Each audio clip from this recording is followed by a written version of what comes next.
Okay, we'll find out. Oh, yeah. Just a few moments.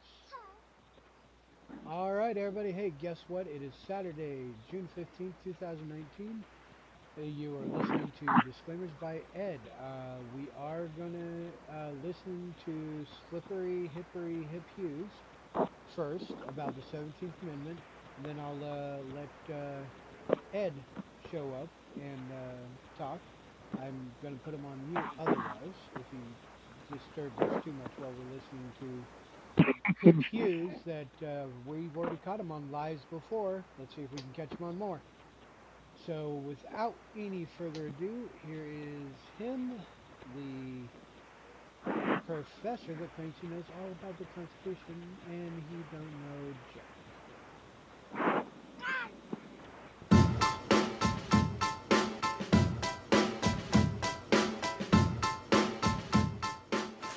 Hey guys, welcome to Hip Hughes History. Watch out, 17th Amendment, I'm coming to get you. As we continue with the Constitution for Dummies series, taking a look at the words and the meaning of the Constitution, so wherever you stand on the issues of the day, you stand smart, or maybe you're just studying for an exam. I don't really care. All I know is I'm about to do some teaching, and if you hang out, you'll do some learning. So giddy up, here we go. All right, let's take a look at the words of the 17th Amendment, and then we can break it down. Orchestra, music.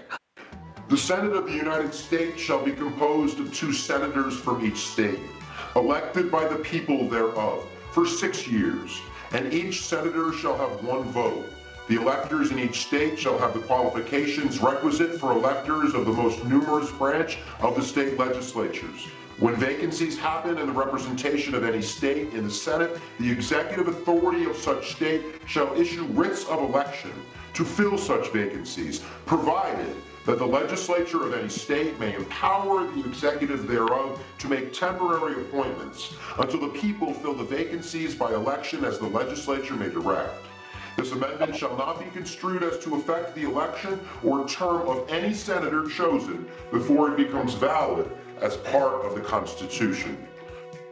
So the words itself, guys, in its most basic form, is direct democracy for the Senate. If you're having trouble remembering numbers, just spell the number 17. This is so stupid. S-E-V, right? Just stop it with the S-E, and at least you'll get to the issue of the Senate. But I'm much more interested in the meaning. So what this basically is going to change is Article 1, Section 3, Clause 1 of the United States Constitution. In the original Constitution, the Senate, which is kind of the representation of states in the Congress, and really a benefactor to the small states because each state gets 2. Rather than having the state legislatures choose those senators, which was the way up to 1913, the people of that state by popular vote, by democracy, will choose it. So in a sense, we're moving from indirect democracy, because the people chose the state legislatures, I guess, to direct democracy. Now the second part of the 17th Amendment also changes the way that vacancies are dealt with. In the original Constitution, if there was a vacancy, the state legislature had to choose the new appointment, and there could be a great lapse of time in there. So the thought was, maybe we should direct away so if there's a vacancy, it gets filled really quick so the state doesn't lose its representation in Congress. So therefore, it gives the state legislatures the authority to give the governor the ability to direct that, to pick somebody, until the legislature schedules a new election so it could be popular vote again, still sticking to that original direct democracy. So that's the 17th Amendment, right? Direct democracy for the people and the vacancy issue. So let's take a look at the history. History! Where are you?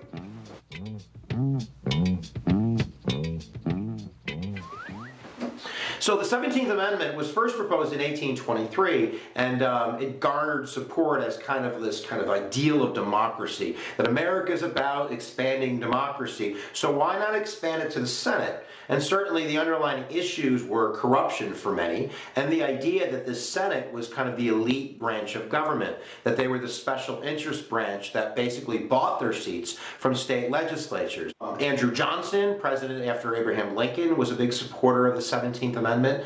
And then as we get to the end of the 1800s, we really see the birth of populism. And populism is kind of a people's movement to kind of garner more power for democracy. We see this in state initiatives and referendums, the direct primary. And I believe there were upwards of 10 or 15 states that already had direct primaries for senators in that state. So in a sense, the state legislatures were only given a candidate from each party that they could choose from. So this movement towards democracy is kind of steamrolling towards the Senate. In 1892, the Populist Party, in their Omaha platform, adopted this idea of the 17th Amendment, and the idea keeps going. It was William Jennings Bryan, right, of the Scopes trial, and he ran for president as a Democrat, as a populist, kind of a man of the people. He was a big pusher for the 17th Amendment. And again, the issue was kind of corruption. This is the heyday of the Gilded Age. And if you look at the cartoon, you can see the cartoon right there. The concept is the Senate is being controlled by these special interests, by these monopolies and steel companies and oil barons that have the money in their pockets to kind of buy senators through the state legislatures. There was also this issue of kind of confusion when there was a vacancy. The Constitution directed that the state legislature would just choose the new nominee, the new senator, but a lot of times there was a lot of bickering and fighting, and there would be vacancies for months and months in the Senate. So that's why that second part kind of deals with the idea of filling that vacancy really quickly. So by 1912, 31 states had already asked the federal government to consider the 17th Amendment, and there was kind of a fear, I think, from Congress that if they didn't do anything, there would be a runaway convention. So if you look at Article 5 of the Constitution, you don't even need the federal government. You can bypass the federal government if you get 2/3 of the states to kind of call for an amendment at a convention, and then 3/4 of the states to agree. You could just say, screw you, federal government, we're going to do it anyway. So the federal government, I think, is worried about this kind of runaway convention idea. So they settle down, and by 1913, they bang out the 17th Amendment. And there's really little opposition. There was only a few states that voted against it. So now we have it. Immediately, we see effects. Immediately we see a lot of loss of Republican representation. In some states, not all states, representation is not equal in their state legislatures. They have kind of gerrymandering schemes going on where rural districts are being overrepresented in the state legislatures. So those rural interests are being basically given power to choose their senators. And now when you go to direct democracy, that urban vote, that progressive or more populist vote is going to be louder. So there's definitely an effect. The effect is going to be more progressivism. The effect is going to be, in a sense, a larger share of power for the federal government, which brings us right up against the roof of the opposition. The opposition, I'm against it now. All right, so let's take a look at kind of the opposition to the 17th Amendment, which exists today amongst some conservatives and Tea Party members and people that see this as an issue in federalism. So shout out to my brother Larry, by the way. So if we look at federalism, right, I'm going to grab a piece of paper here. Now, the basic concept the founders had was that, power would be shared in a sense, kind of like that, where there's a little bit more power here given to the federal government, and that would be Article 6 of the Constitution, the Supremacy Clause, that the federal government is the law of the land. But then there's all these other mechanisms, like the 10th Amendment and checks and balances, to make sure that that power is limited to that piece of paper. So in a sense, when we look at Congress, when we look at the Connecticut Compromise, the great compromise that put together Congress, the idea, the basic idea, is that the federal government is kind of represented by the people through the House of Representation, because that's direct democracy. And the Senate is, in a sense, the home of the states, because the state legislatures choose them. So together, they come together. And they make the federal government. So the opposition to the 17th Amendment basically says is you're taking away this piece of paper from the formula. In a sense, what you're doing is you're robbing that state legislature, that state voice, of their rightful position in Congress. And you're basically throwing it to the people, which becomes there's a couple arguments against that. One of them is that that was never the intention, that democracy in a sense can be a bad thing. Mob rule, factions, loud voices, they're temporary and they change quickly. The Senate wasn't supposed to be like that, they would say. The Senate was supposed to be kind of like the wise people on the Hill that would say, chill, people. This is the constitutional right way to move forward. And representing their local interest of their states, they would in a sense be the brake pedal to the gas pedal that the House held. So the argument is, once you change that formula and you make everything nationalized, so when you're running for Senate, you're not running on local issues so much. You're not saying, elect me because I'm going to deal with this issue downstate or upstate. You might say some of that, but you're mostly being asked about national issues, about, the economy and foreign policy and these big, big issues, which means that you're representing not the state as much as the federal government. And then we're going to see, according to this argument, more federal intervention, more federal growth. Right? And there's people that are for that. People say that that's necessary sometimes because the states aren't dealing with issues. We need the federal government. And then, of course, that other side is going to be that's tyranny and bang, bang, you have your ideological battle. Another argument is that this is actually in violation of another part of the Constitution. People who are opponents of the 17th Amendment point to the 5th article of the Constitution, the amendment procedure itself. The formula's gone through about how to amend the Constitution. There's actually kind of a little part at the end there that says, don't mess with equal suffrage of the states in the Senate. Don't you mess with that without the states' consent. So there's that argument that some states have not given the consent to the 17th Amendment, so therefore that disallows this idea that we're taking away their equal suffrage. There's people that would say you still have your equal suffrage, but the formula is different. It's direct democracy against indirect democracy.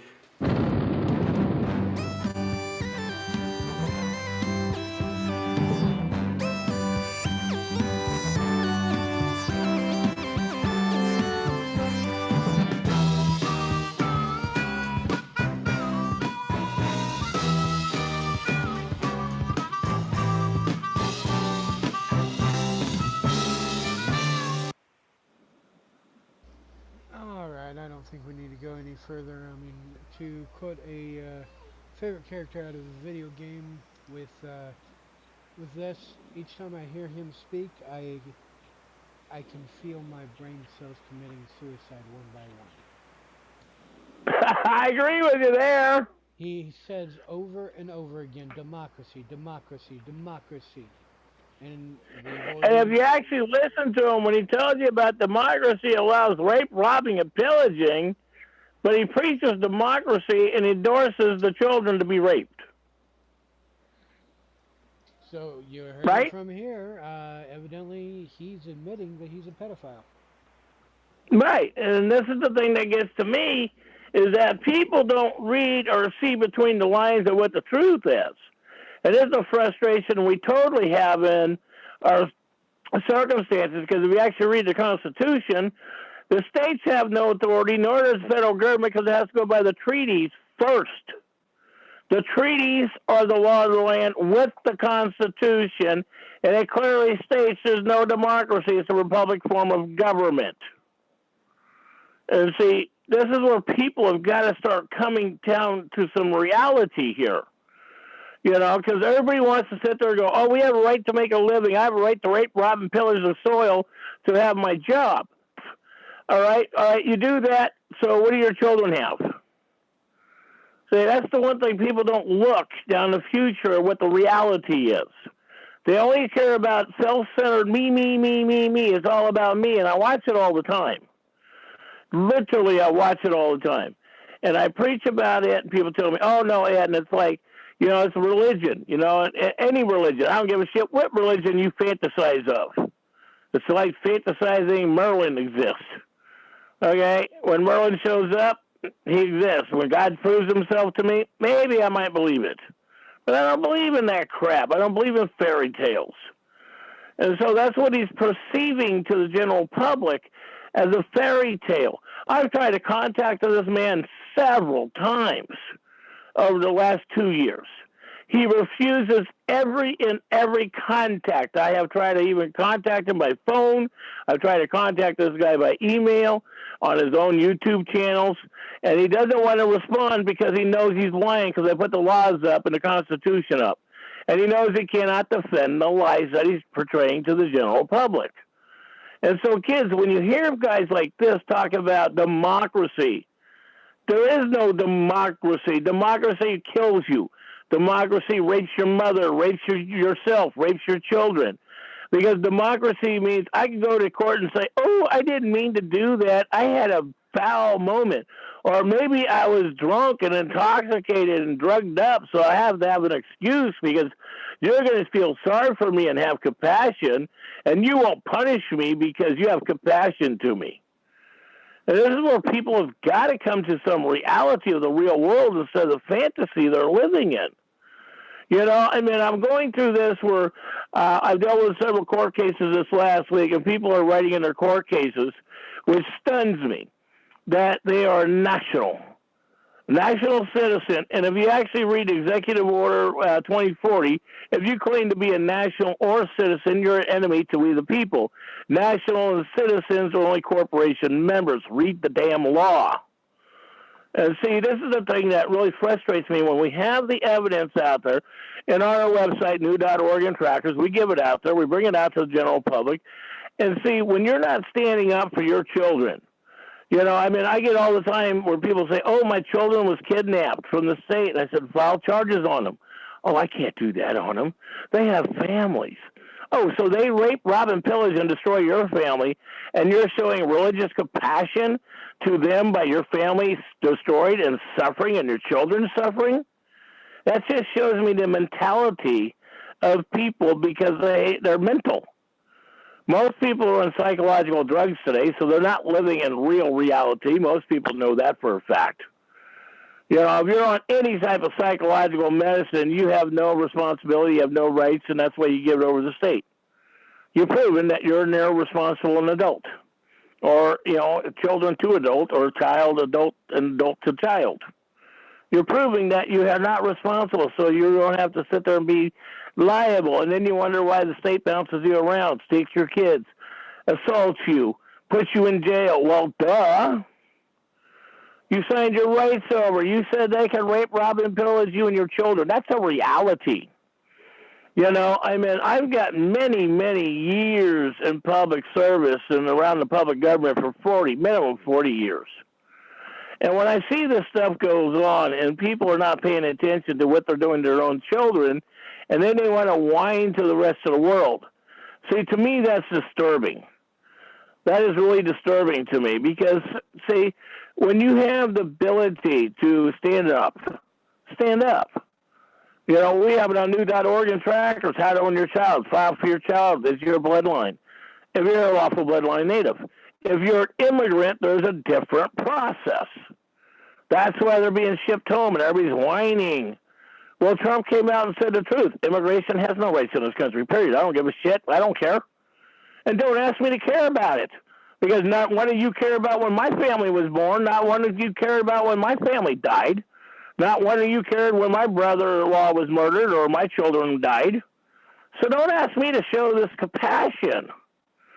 Unless I want to. Unless it's by me, myself, and I. Feelings and feel good and all that is all fantasy. So, I mean, we have a structure today that we can sit there and educate ourselves to make sure we're not going through these court processes. So we're not destroying ourselves. We're not destroying our families. All right? But it's coming by real education. And that is not going by a Bible. That is not going by some statute code and administrative rule. See, I mean, it's called education. Read the Constitution and the treaties. The treaties are the law of the land. Not when he's trying to portray this democracy bullshit of some foreign goddamn corporation. You know, this man works for the government. He don't care about your children. He don't want your children. He don't love your children. So you got to realize what people are doing for their own personal and financial gain. And that's what this man is doing. His personal and financial gain. You know, he's a government employee. He's a government contractor. He makes his living by putting these educational educational videos up for his school. He's paid by the British government. You know, and when he says that you have a right to vote, the 17th Amendment, what 1933? He did say that. That was the Bankruptcy Act, and that was the point that the Bankruptcy Act, the British government went bankrupt, we the people. You're not bankrupt. All right? We the people are not bankrupt. The British government and the banks went bankrupt to us. Read House Resolution 192. Learn the real truth. See, when we got men and women out there like this, out there dictating the people fiction of democracy, you know, you got to really read what democracy is. You know, we put it up on the YouTube channels. We put it up on all over our Facebook channels and stuff. And democracy allows you to rape, rob, and pillage, and so you can have a complex. Get away with it. So it's getting permission to assault people. And that's what they want. And see, when people don't sit there and comprehend this reality, because that's the whole bottom line when it really comes down to. You know, I mean, the guy sat there and told you, you know, basically, we're going to take over you in a democracy. We're going to control you in a democracy, you know, and you don't have a right in a democracy, and he's right. You don't have a right in a democracy. And that's the one thing that people don't comprehend, this reality. See, people think you have rights. Well, unless you have filed your rights, unless you are a lawful bloodline native, you have no rights unless you file for them. And I know I deal with many, many natives over these circumstances. And it really disturbs me when they don't get it, and then we argue about stuff, and then they come back and say, oh, you have a point here. Well, it's like, go back to the treaties. The treaties are the law of the land. You know, that is prior and before the Constitution is the law of the land. See, that is the point. The Constitution was put into effect by we, the people of the native structure. That goes by the Constitution and the treaties. And if you actually do the research, the treaties and the Constitution are the law of this land. We are not a democracy. We are not the British government. We don't want the devil's religion and the Bible in our country. The Bible came from hell. You know, Spain and the British government. It's not American. It was shoved down our throats after they raped, robbed, and murdered the natives. You know, they stole the kids and shoved them off to England and put them as prostitutes and shit. How come people don't want to tell the real truth of real history? See, I mean, and that's the point. These kids were already raped, robbed, and pillaged, and people sit there and they still want to put them out there and say that they have rights when they have no rights when they're being raped. You know, and then they want to talk about the immigration. These kids are coming into this country and they're going through this terrible thing in these, in camps of, the structure. I don't buy it. You know, why the hell are you in my country first? Why are you in my home? You don't have a right to come into our home in this country without our permission. You know, we're not a safe haven for the rest of the world, and I don't give a shit whatever your Bible or that Pope tells you, because the Pope is from hell. I know I filed on his soul, that son of a bitch. And you could tell him that. And I've told him many times in emails and filing commercially in Washington, D.C., and I filed on him in downtown London in sewer water of the Queen, if you know anything about how sewer and water runs your country. So this is the one thing that is so frustrating when these people get away with what they're getting away with. It is so disturbing that people follow like this guy going through this. You know, it's really disturbing that they're following this guy and bringing up this, and he's at, clout.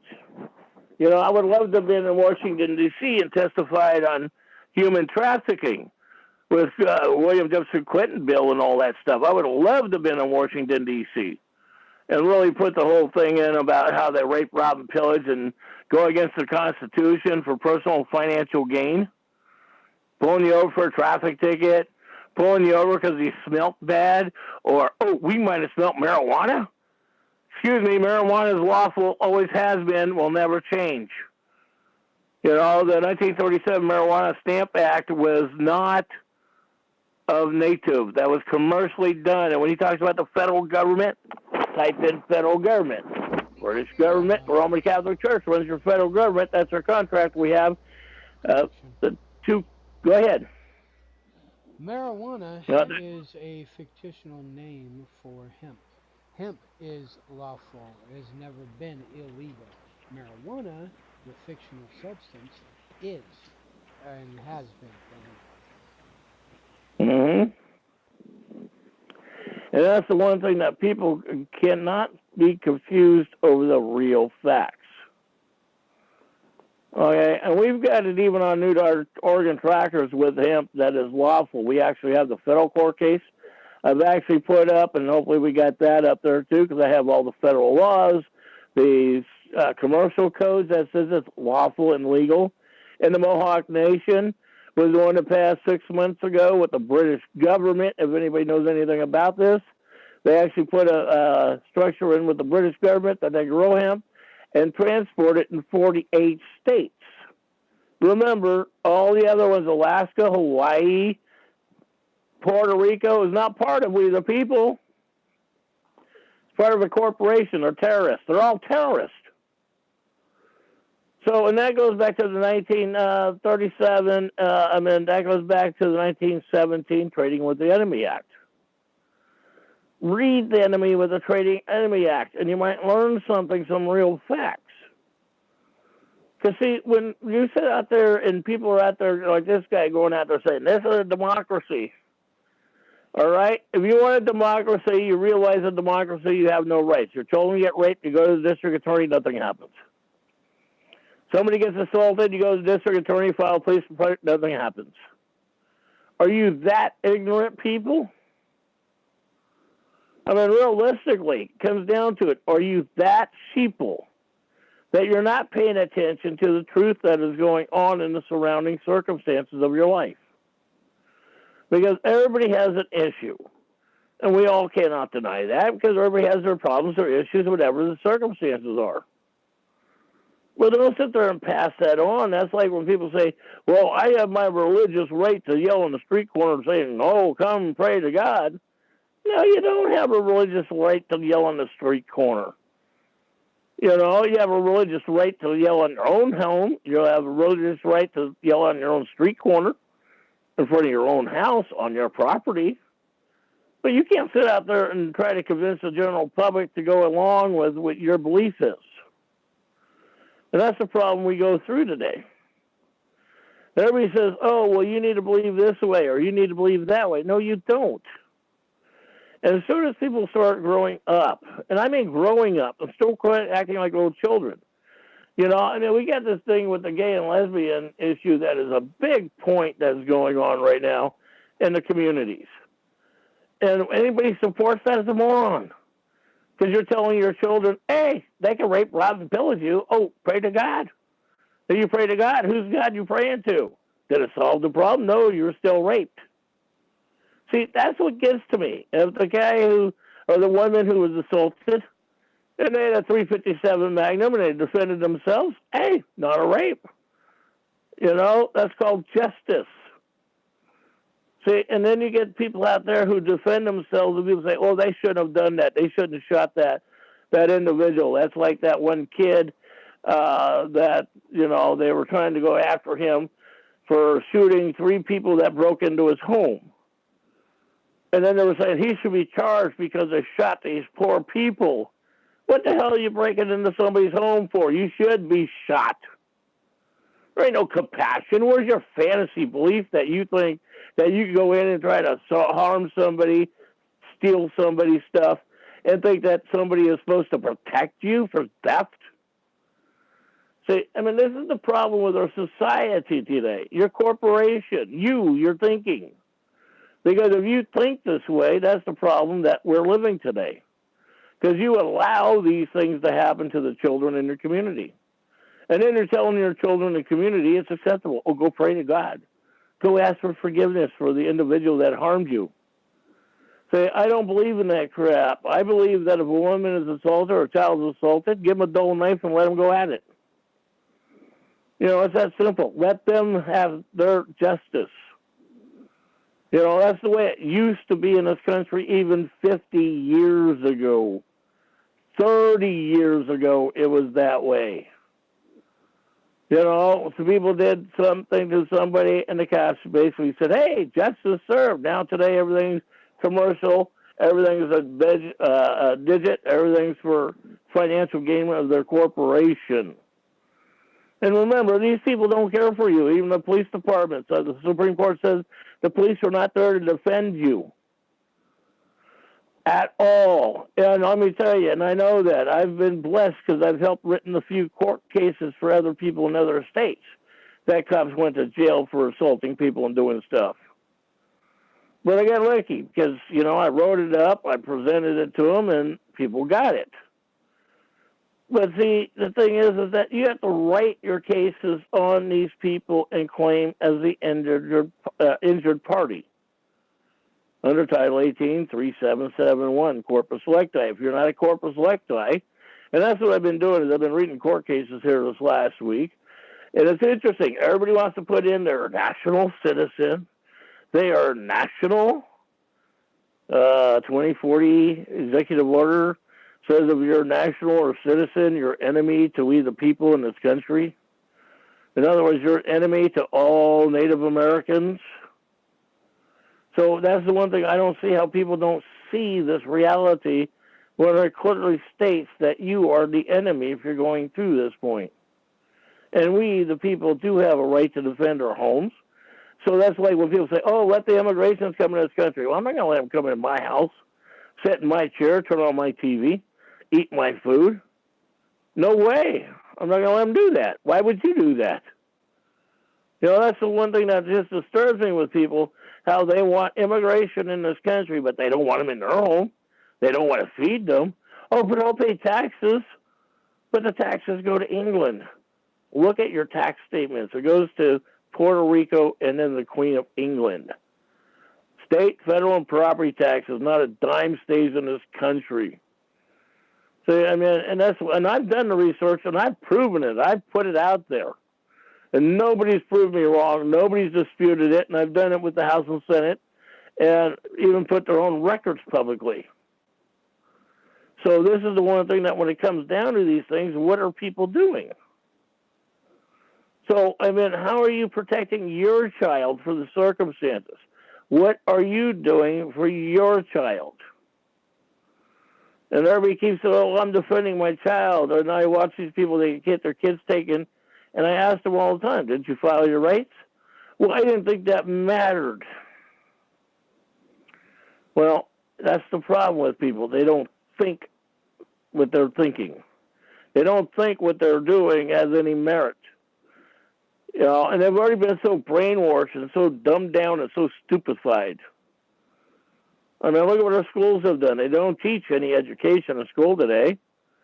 I mean, the kids don't learn anything in school. I mean, the school system today is 80% worse than it was 40 years ago. And especially in the 1990s, they dumbed everybody down so much. Oh, what was that? What Clinton said? Oh, we can't have one kid smarter than the other. So they educated everything down. So, in other words, a ninth grade diploma today is a second grade college certificate 15 years ago. I mean, and this is all in history. I've got a lot of this stuff posted on new.org and trackers. You can type me in on the internet. I file this stuff publicly all the time. I got stuff filed with the Oregon State House and Senate and other, you know, at least all the states at one point or another. And so it's knowing the circumstances, and also, too, the main point is reading this stuff with your children and realizing that your taxes don't go what you think it does. You can even type on the internet where the Congress says that taxes are voluntary. It's up to you. So taxes are voluntary. So, and that's the whole point. It's voluntary for Native Americans, Indians, And by law in the treaties, Indians are not supposed to pay any taxes, period. State, federal, local, anything. And there's only 3 tribes right now that I know are complying with that. Most tribes are just going along with it because they don't care about their children, because they care about the money that the board members are making, whatever you want to call them, chiefs or whatever. They don't care about your children. They care about the money. And I've talked to many chiefs over the last several years. I've even been public speaking on some of these tribes and stuff over the last 10 years. And I watch the way these people sit there and they turn their back on their own people because they want the income coming in. Oh, we get more money. We can provide for our kids and we can provide for our people. But you don't see any of the damn money going to the people. And that's the one thing. I've questioned this with several tribes, even the local tribe here in Lincoln County. We got a casino here in the county, and the money don't go to the people. They pocket most of the money, And I know that the board members, and I know most of these people personally, and you ask them these questions, they run from you. And that's like this guy, Hughes, He runs. He can't tell the truth because if he told the truth, he couldn't make his paycheck. So that's called theft of services by lying. Fraud is theft of services, especially for a public servant. And so, for that to be filed on Hughes, the only way that can be filed, we can do an affidavit. But it has to be served in the city of Washington, D.C., under the Corporation of Washington, D.C., for his employment. So that's the one thing I've been having conversations with people, and they're filing in their local district courts. And the district court's run by England. So legislative courts, an Article I court. It's a tribunal court. Why are you going to the enemy? See, an Article III court has to be filed, and it cannot be written with capital letters. The minute you start using capitals, you fucked up. Okay, you don't use capitals. You can use a capital in front of your name or your initial or state. But after that, if you put everything in capital, you gave up your rights right to them, and they know it. It's knowing how these people portray the little secrets they have to keep you in their system. And that's the point. It's walking through this point and figuring out how they keep you in their system. Looking at these points, what they do to us. So once you comprehend that this is the reality of what the circumstances are, and you come to the conclusion that your elected and public employees are employees and servants, that's it. And if they can rape, rob, and pillage you, damn right they do that. It even says in the Bible, if you can argue with people in the Bible, it even says in the Bible that, sex with children is okay. It says it in the Bible. It says, okay, Moses, it's all right to murder. Come on. That's the point that gives to me. People want to interpret stuff, but you don't read the words it says. It's like the Second Amendment. The word says, thou shalt not be infringed. It's in gold, it's in platinum, it's solid in the ground, shall not be infringed. How can people sit there and go, oh, I need a permit? The only way you need a permit if you're elected and public employee and a registered voter and church member, as well as an immigrant. And technically immigrants, and if you actually read the law, immigration and immigrants cannot own any firearms because of the possibility of their collaborating, like ISIS and coming through our own homes and territory. Or the other point, the United Nations. The United Nations is run by the British government, Nazi Germany. It hasn't changed ever. And if you look at the United Nations and you go back to 1901 through 1911 with the League of Nations, with the foundation of the United Nations, run by Bush Sr. and everybody else, to control you. Remember, Bush Sr. and the Bush family are all Nazis. So, that's the one thing that when he comes down to this point. Now, I got to say one thing, when Bush was elected, he did help the disabled out a lot. When Obama got elected, he cut our disability $400 minimum. Plus, took away our vision and dental from us and gave it to the damn terrorists called the illegals. The wet black Mexicans, if you want to call them wetbacks. I don't sit there and, to me, it's not like a term of insult. Because we're all wetbacks and we're out there in the sun, we sweat. so it's a wetback. So we get lost in these terminologies of what people say, oh, racism. It's not racism because the Constitution has no racism in the Constitution. So, I mean, and when it comes down to that, you know, how many times you've been out in the garden? How many times you've been out and sweating and your own back got wet? But see, you know, instead of laughing off things like we used to do 25, 30, 40 years ago, no, these Democrats have all made it so it's a personal issue. And so that's the saddest part that we're living today. You know, it is one of those things that what is going on right now that the kids are getting so confused with this transgender stuff. They're teaching it in 2nd, 3rd, and 4th grade, and I can't believe parents are actually going along with this. I mean, there's a structure I put out on the internet, and I've done the research. Parents are trying to get their children, you know, at the age of 2 and 3 years old, sex change operations. This is real, folks. This is not a gimmick. This is not a joke. You know, it shows you the mentality of what's going on around the people around you. And most of these people came from foreign countries. They're not American. They're not native. And that's the one thing that you got to look at the facts of who, what, why, and how. Not that, oh, if I stand up, that's not going to be appropriate. I mean, I stand up when people say, oh, Ed, praise to God, do all this in God's name. And I always love to say, who's God, what God, why God? You know, because, I mean, God, the Bible structure we know came from Spain and England. Not American. It got shoved down the natives' throats. Let's not forget the Christians came over, and they raped, robbed, and pillaged the natives, and they murdered them, and then they took their kids and put them in foster care, took them back to England, and sold the kids. I mean, that's a reality. That's a truth. So when people sit out there and they go, well, we don't know the truth, and it's like, do the real history. You know, we have a lot on New Dog Oregon trackers. If you actually read the tax codes and stuff, you'll be amazed because taxes, you only pay for interest and dividends. You do not, by law, have to pay for labor. The only one that has to pay for labor, technically, under the 1938 Foreign Administration Registration Act, is immigrants and, well, what do they call that? Elected and public servants. And I do put that out to a few this week. And for those elected and public servants, you have been notified that I put out this last week.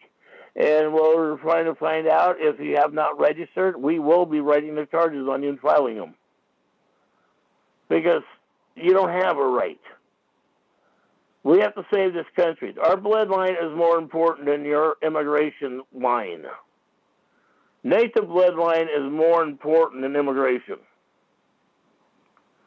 Remember, the natives is what gave us our rights. The treaties with the natives gave us the right with the Constitution. Step out of the movie, watch the production, learn some real facts. That's why I always recommend the movie called Interstate 60. You know, I mean, you watch that, there's a lot of famous actors you all know in it. But, excuse me, it even shows how your court system is a fraud. That's why I really recommend that movie. You got to watch the whole thing, and I recommend everybody watch that twice. You'll be amazed at what you see in it. You know, you'll realize that it's all a fraud. Article 1 courts, tribunal courts, is a fraud unless you are a bloodline, unless you are elected and public servant, registered church member, especially all military has to go through that. That's tribunal court. Military are not exempt from that. And so this is the only thing that look at the real facts of who, what, why, and how. And like I said, military are not exempt. And it even says that in their own structure. See, that's what amazes me when people don't read the stuff, but they're willing to talk about stuff they don't know. And I dealt with that with several people this week and some of their instruments. And when I see them classifying themselves as a national citizen, you know, or a citizen, you know, it's Title Executive Order 2040. You know, I'm a national, and you know, I have rights. No, you don't. National and citizens are corporation members under Executive Order 2040 and cannot have rights. They're technically, and if you read the structure of it, you're persons. Persons have no rights. Persons are inanimate. They don't exist. So it's very simple the way our structure works. That's why when these people like Pelosi, Jerry Brown, Kate Brown, these Democrats from Oregon, rape, rob, and pillage, because if they can't rape, rob, and pillage, there's no job tomorrow. Think about it. No counseling. Oh, preachers and ministers ain't making a living for counseling. That's all based about money. Goes back to Christmas in 1840. Christmas developed by Macy's department store downtown London. They didn't have sales for 2 years. So they created Christmas. It's in the history books. It's the real facts. A lot of the stuff, Easter, that's created. It's a financial day. People get paid on these days. I used to love working holidays when I was a chef. Until in the state of Oregon, when they took away double and triple time, because, oh, that's right, the Democrats say, oh, you're not supposed to have a living. Kate Brown and the Democrats of Oregon have publicly stated that you don't have a right to your living in life. Now they're putting in this carbon tax, so they're going to charge you to breathe air. And that carbon tax, if they get it through, is going to be on your property tax to breathe air. So if you rent anything, it's going to increase your rent because you have to breathe air because you're a carbon unit. So it amazes me how people don't read this stuff, comprehend what the real truth is. And when you're trying to file for your rights on your children, you have to file. It's your bloodline. You are the property owner. And the one thing, too, I just went through this with two people this last week. Did you file on the worker? Did you file a Freedom Information Act to see the progress notes and stuff?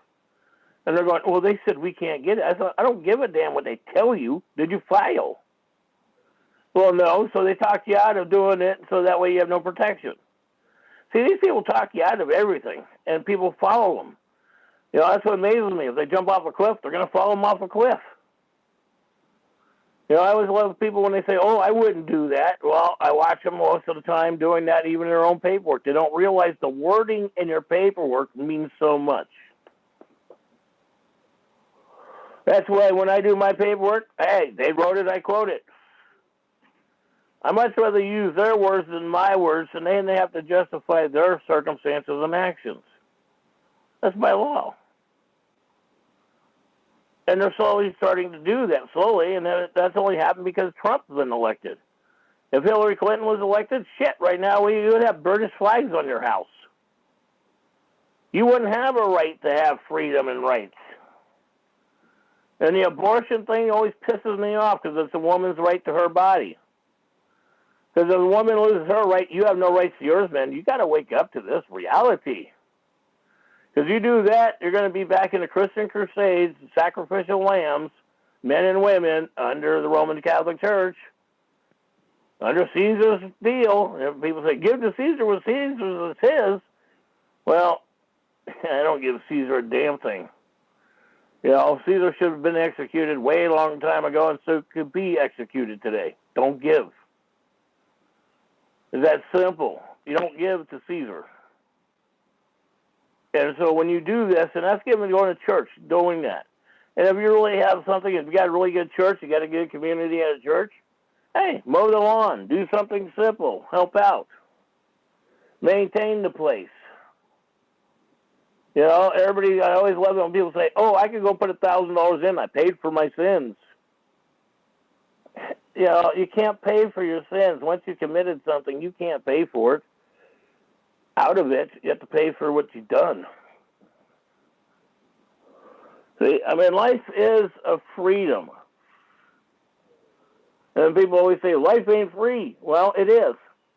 I've got the deal where I'm getting ready to file on my court deal. Courts say you don't have to pay court fees if you're native. I've got the law. We've got it on the website. And they know it, but you have to file in an Article 3 court, not a district court. District courts are tribunal courts, all of them in each 48 states. District courts in Hawaii and Alaska and Puerto Rico, they are run by the MSF out of the Vatican, out of Washington, D.C. And so when you file claims with them, you got to file with Washington, D.C. And I've got a few people that have recently been doing this. And they've been so astonished by some of the responses they're getting. And so that's the point, learning where to file, learning what, why, and how, and your rights and your circumstances. You know, it's like this guy Hughes, you know, he always talks about this stuff. We've had him on many ones from many of the amendments he's brought up. And everything he talks about is to be a slave. And everything says, we're democracy, so if you don't go by what we tell you and you don't pay your permits, you don't have a right. But if you pay your permits, we can still rape, rob, and pillage you, and that's what they do today still. So we are going through this reality of educating ourselves and educating the children. And if we don't do it, there's no future. You know, and it's one thing we're watching Trump coming out and saying a lot of things. And it's like Trump came out and said, you know, everybody's bitching about, oh, he opened up public lands. Well, in some regards, he had no choice. In the other regards, if the damn natives would actually get off their goddamn ass and file on the board members. You can't file on a corpse. A corporation is a dead man, but the board members are living. They're the liable instruments of the damages that they cause. So you have to file on the board members. If you don't file on the board members, you don't get nowhere. You know, that's the one thing that, you know, people are getting this slowly. Well, when you put in your paperwork that you're a national citizen, national state citizen, national state national, read what these terminologies mean. And realize that national is a terminology that goes back to England in the 14th century. That's what they were calling the EU for years, national. Realize this. They said the national debt. The national debt is the British debt, not of we the people. And if you're borrowing money and stuff like that, that can be considered part of the national debt if you're not lawful. You know, it's like one thing, you know, I've been fortunate, you know, because that's one thing with my medical and stuff, you know, I've been through so much things, and I go in and I got respect from these people. And I don't have the terminology conflicts. And if I have a question, if I can't figure it out, we don't figure it out, we go on the internet, we work it out. And my physicians are going, my God, we wish more people would do this. And I'm going, well, yeah, but it helps when you talk to the people to do it, too. So when you have these issues, especially like with, you know, CPS, first off, you have to go to the worker and writing. Never, ever do phone conversations, ever. Even if you tape record them. You want everything in writing because they mailed you in that trying to extort money, and that's called mail fraud. That's extortion of mail. So if you go in that direction, you've got them in mail fraud, trying to extort your name, trying to extort money from you. So you make it simple for yourself on record keeping. You know, I mean, I got tens of thousands of emails that I've sent out over the years. And court cases I've sent out and stuff like that for the House and Senate and stuff. But the bottom line comes down to, if you don't know your rights, what rights do you have? And if you're an immigrant, if you're illegal in this country, supporting yourself while you're paying the system, they have to protect you. That's what it says. If you're an illegal immigrant on the system, you have no rights. And if you're illegal, you have no rights, period. Even legal immigrations technically have no rights, and they're being shipped out right now. And people are crying in the media, oh, we can't do that to these people. They're families. Well, what gets to me is about, what about your family? What about our families on the soil that has been raped, robbed, and pillaged and murdered by these immigrants? Why do we have to care about these other people's families when we're not caring about our own? Until we start solving our own problems out of our own soil, we can't care about the rest of the world. See, that's the problem. You know, everybody's focusing on the rest of the world, but they're not even taking care of their own issues at home. So this is the frustration we're going through. And so if you want your kids back, you got to file the progress notes for your caseworker. You have to file on the cop, and you want to make sure that you do a conflict of interest statement on each individual, including the judge and the clerk and the cop and the administrative clerk. Remember, the cop, the judge, administrative court, all of them make a living from the corporation. They're not on your side. They're getting paid by somebody else. They're not getting paid by you. And then when you pay an attorney, he has to negotiate. His attorney is supposed to go into a court and put a pleading in. He's making an offering. And that's like when you go to church. You make an offering to the church. And that's exactly when you go to court. That's what an offering of a church is. Is going to that court and making an offering, paying the bills. That's an offering. And terminology is so simple, legally and lawfully. It's so simple. It's right in the structure. It even tells you in the Christian Bible, an offering. So that's what gets to me about how people don't see what's in front of their house or in front of their face, but they want to argue about terminology. They don't even know what they're talking about. So with that, why don't we open up the floor, see if anybody would like to bring up anything at this point? All participants are unmuted. Anybody got any thoughts? Okay. Well, with that, then we'll just call it an evening then. So may the Great Spirit bless you, may the Creator look over you, and may Mother Earth feed you. Thank you very much, Ed. Very informative. And, well, thank you all for listening and showing up. Yes, this is proof he's still alive. Either that or I'm a necromancer and I brought him back from the dead. Either way, we got him. He's right here. So with that, it is Saturday, June 15th, 2019. It is currently 5:56 p.m. Pacific Standard Time. And we'll see you next week, because I'll do 2 more weeks before I go back up to the hospital. Yep. It's next week, I guess. All right. So, see y'all next week, and have a good night.